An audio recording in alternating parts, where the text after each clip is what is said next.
What's up, guys, and welcome to the Foot and Fist Sports Network, where it's time for another Euro 2016 recap. We're going to go talk about Italy versus Belgium.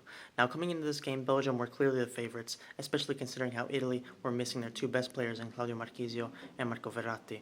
Now, just to be very clear, after their last performance in the World Cup, I was unclear about how good Belgium was going to be.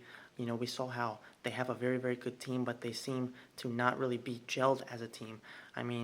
I don't know exactly what they did in the qualifying rounds, but there is no doubt that they have just, I don't know, they just don't seem to have what it takes to compete at the big tournaments. It seems like they almost sort of just collapse. It's like the pressure gets to them and they just can't deal with it. Lukaku did nothing up front. Hazard did, a few good things, but he really didn't do anything completely decisive. He didn't really change the game in any way.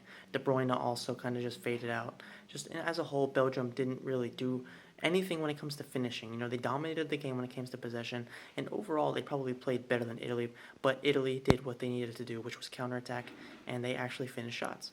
That was the difference tonight. Was Italy was able to finish shots, and Belgium was, unable to break down Italy's defense. And just straight up, Italy's defense is probably the best in the Euros.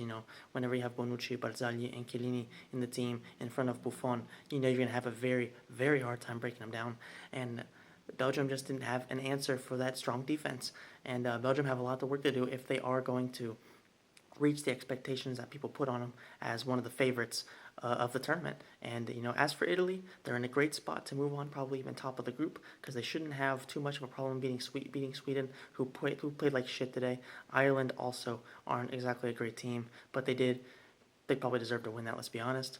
And Belgium, they should be able to beat win their next two games, but I'm not too sure.